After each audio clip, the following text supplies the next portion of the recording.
from the Most High, and his heart is turned away from his Maker.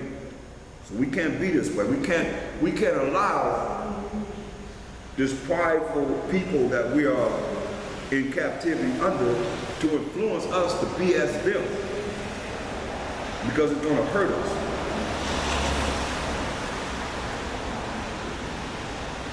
Verse 18, pride was not made for men, nor furious anger for them that are born of a woman. They that fear the Most High are a sure seed,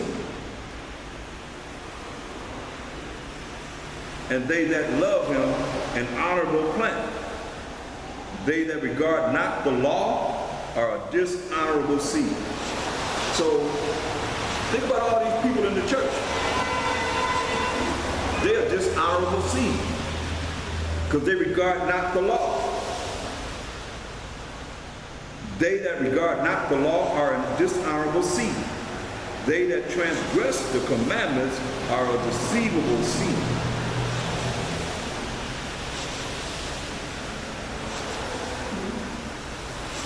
That's why Mashiach Yahushua said in Matthew 5 and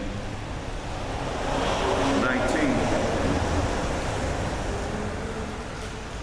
whosoever therefore shall break one of these least commandments, the least commandments, and shall teach men so, he shall be called the least in the kingdom of heaven. But whosoever shall do and teach them, that's the commandments, the laws of the Most High, the same shall be called great in the kingdom of heaven. So, and he said in verse 17, think not that I am come to destroy the law or the prophets. That's the Old Testament. And a lot of them don't even deal with the Old Testament hardly. They just mainly deal with the New Testament. And dealing with the New Testament and not knowing it because they ain't reading this. They're not reading this. Not with understanding. He said, think not that I am come to destroy the law or the prophets. That's the Old Testament. I am not come to destroy, but to fulfill. For verily I say unto you, till heaven and earth pass, heaven and earth is still here. One jot and one tittle shall in no wise pass from the law till all be fulfilled. So they set you up to go to hell. Straight up. Because you're going to be the least in the kingdom of heaven. For not following his law and such commandments. I mean, he's going to bring that judgment upon you. And what you going to do when he comes to you?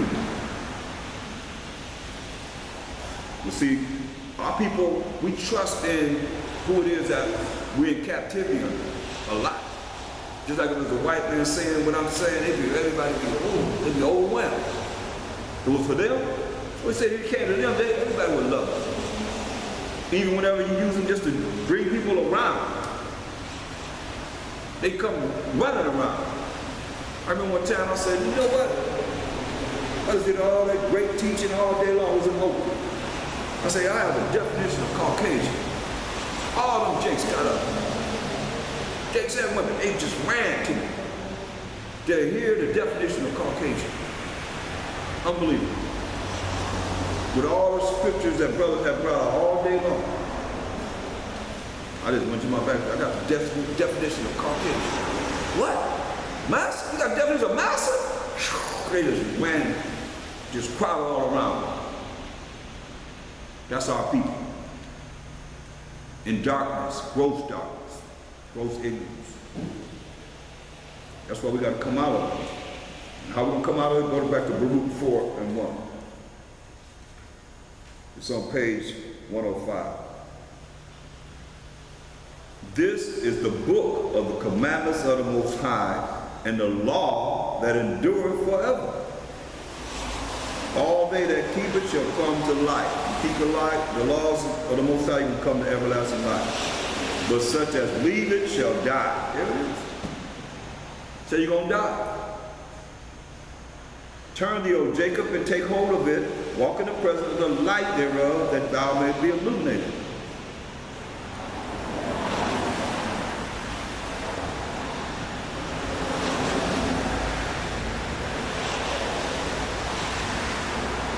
This is how the Most High is pleased if we follow what he tells us to do.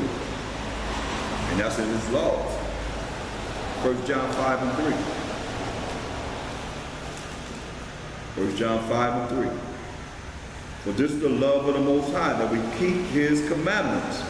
And his commandments are not grievous. So you might have somebody say, well, the commandments are not the law. That's why it says, we just read in Baruch, proving it. Go to Proverbs, the 3rd chapter, in the 1st verse.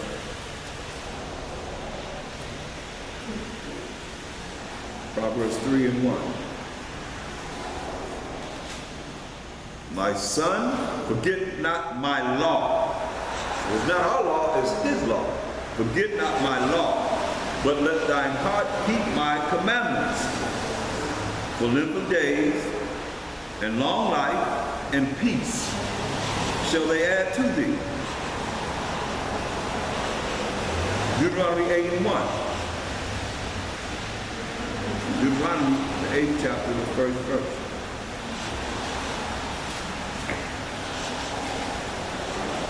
All the commandments which I command thee this day shall ye observe to do, that ye may live and multiply, and go in and possess the land which the Most High sware unto your fathers.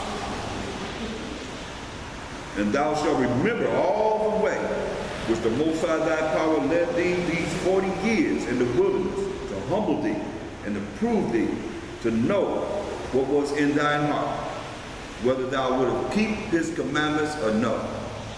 And he humbled thee, and suffered thee to hunger, and fed thee with manna, which thou knewest not, neither did thy fathers know, that he might make thee know that man does not live by bread alone, but by every word that proceedeth out of the mouth of the Most High does man live. See, thy raiment waxed not old upon thee. Think about our clothes didn't get old upon us. 40 years. Neither did thy foot swell, feet did swell up. These 40 years. Thou shalt also consider in thine heart, that as a man chastens his son, so the Most High thy power chastens thee. We love it, he say chastens. Therefore thou shalt keep the commandments of the Most High thy power, to walk in his ways, and to fear him, be afraid of him. For the Most High thy power bringeth thee into a good land, a land of brooks of water, of fountains and depths that spring out of valleys and hills, a land of wheat and barley and vines and fig trees and pomegranates, a land of olive oil and honey, a land wherein thou shalt eat bread without scarceness to the full. Thou shalt not lack anything in it.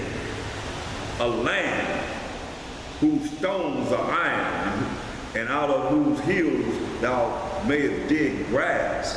When thou eatest and art full, then thou shalt bless the Most High thy power for the good land which he hath given thee. Beware that thou forget not the Most High thy power, and not keeping his commandments and his judgments and statutes which I command thee this day, lest when thou hast eaten and art full, and hast built goodly houses and dwelt therein, and when thy herds and thy flocks multiply, and thy silver and thy gold is multiplied, and all that thou hast is multiplied, then thine heart be lifted up. And he done blessed us to have all these things, and then you get prideful. Remember, pride is hatred before man and the Most High. Then thine heart be lifted up, you get prideful, and thou forget the Most High thy power, which brought thee forth out of the land of Egypt from the house of bondage, who led thee through that great and terrible wilderness, wherein were fiery serpents and scorpions and drought, where there was no water, who brought thee forth water out of the rock of flint, who fed thee in the wilderness with manna, which thy fathers knew not, that he might humble thee, and that he might prove thee to do thee good at thy latter end. And thou say in thine heart, my power and the might of mine hand have gotten me this wealth. Start thinking you doing it yourself. This came about through your effort.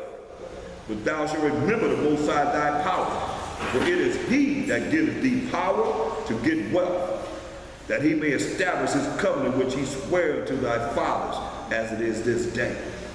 And it shall be, if thou do at all forget the Most High thy power, and walk after other gods, other idols of these other nations, and serve them and worship them, I testify against you this day that ye shall surely perish. That's why the land was crying out to us. Because we forgot about the laws of the Most High. He said, you're surely going to perish. And he kicked us off the land. As the nations which the Most High destroyed before your face, 7 nations, so shall ye perish, because ye would not be obedient unto the voice of the Most High your power. We don't want to be obedient to him. Deuteronomy 4:1. Deuteronomy 4:1. Now therefore hearken, therefore listen, O Israel, unto the statutes and unto the judgments which I teach you, for to do them, that ye may live, and go in and possess the land which the Most High your power, our power, the power of Abraham, Isaac, and Jacob, of your fathers, giveth you. Ye shall not add unto the word which I command you, neither shall ye diminish from it, that ye may keep the commandments of the Most High your power, which I command you. See, that's the same thing he told us in Revelation 22:18, the last book of the Bible. Revelation 22:18. For I testify unto every man that heareth the words of the prophecy of this book. If any man shall add unto these things, the Most High shall add unto him the plagues that are written in this book. And if any man shall take away from the words of the book of this prophecy, the Most High shall take away his part out of the book of life, and out of the holy city, and from the things which are written in this book. He was testified these things, said, surely I come quickly. So be it. Even so, come. Mashiach Yahushua, to redeem us from this wicked lands that we have been scattered in among all these heathen. It's coming. That's why we got to prepare ourselves, and this is how we prepare ourselves, and looking at the solutions. You know, because go to Judges 10. Judges 10:10. The solution is here. You read the Judges, we're going from captivity to captivity to captivity. Now the Most High going to give us a solution. It's right here. This is what we did. Just like the land, what did the land tell us to do? I'm talking to the class now. What did the land tell us to do? What did the land tell us to do? Huh? Say it? Yeah. To who? So I'm asking you on the conference call, what did the land tell us to do?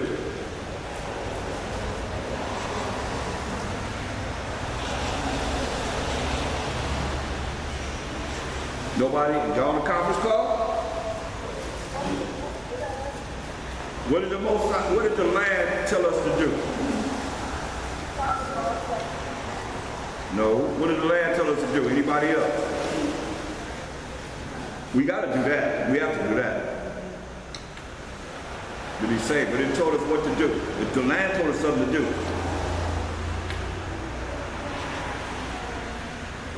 And that's why I say when you read these scriptures, it's very important that you see the solutions in these scriptures.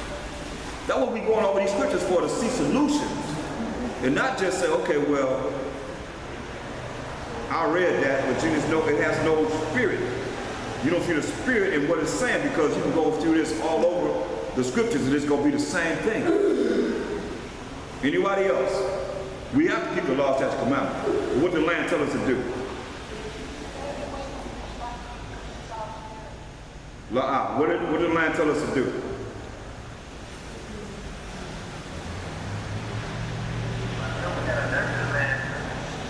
We ain't in no land. We nursing this land wherever we had, even in our land.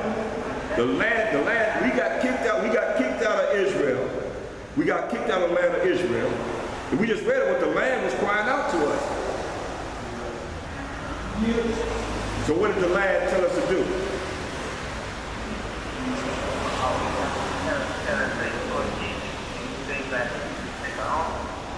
But it said it said it twice. Now I identified it twice, that you can see in the spirit what it's telling us, a solution. It gave us a solution. And we're going to look, that's what I'm saying, it's a solution. I'm reading things and I'm breaking it down to you, telling you this is what works. That's why it's very important spiritually that you see and understand what these words are saying. What did he say? Say again? Right. Cry to the Most High, our power, the power of Abraham, Isaac, and Jacob, kind. You got to see this, because without seeing it, you're gonna try and do it your own way. Like Israel always done, it didn't work. Look at Judges, the 10th chapter, the 10th verse. Judges 10 and 10. But remember, okay, before we go there, let's look at what the land did say.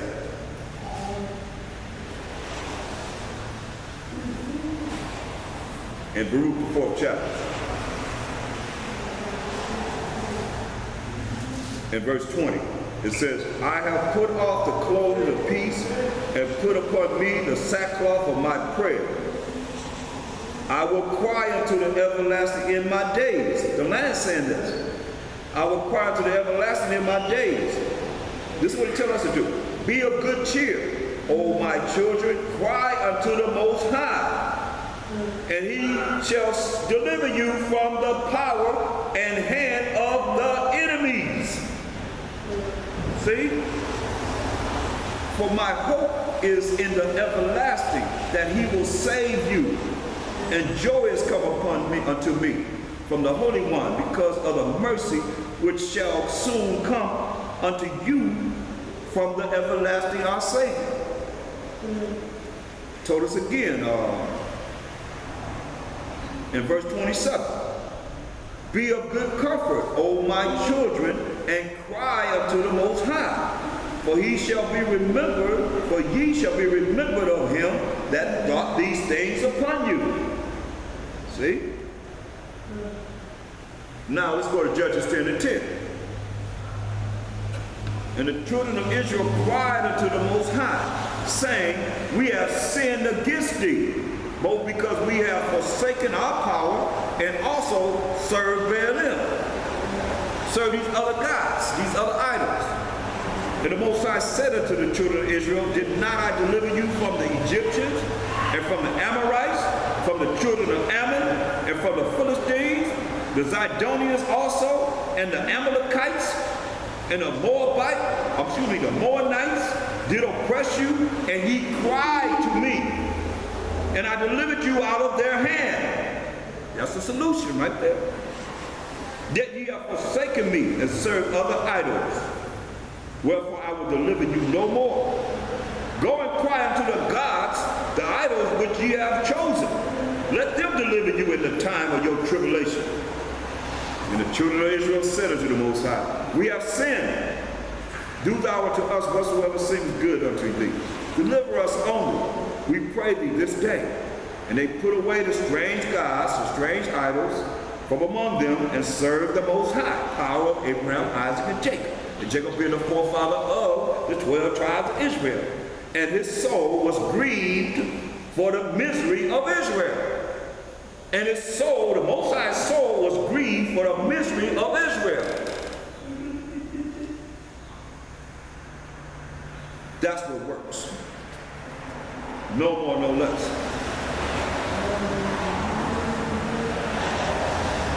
The land told us, and now here you hear it for yourself right there. And that's what we have to do. Don't wait till he visits you and start dealing with you unmercifully. You cry to him and say, hey, you don't fear him now? You ain't understanding this? It might be too late.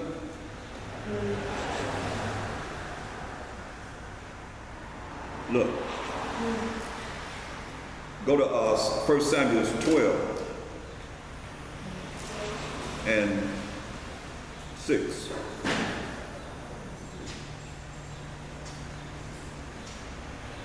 First Samuel 12 and 6. And Samuel said unto the people, it is the Most High that advanced Moses and Aaron, and that brought your fathers up out of the land of Egypt. Now therefore stand still, that I may reason with you before the Most High of all the righteous acts of the Most High, which he did to you and to your fathers, when Jacob was come into Egypt, and your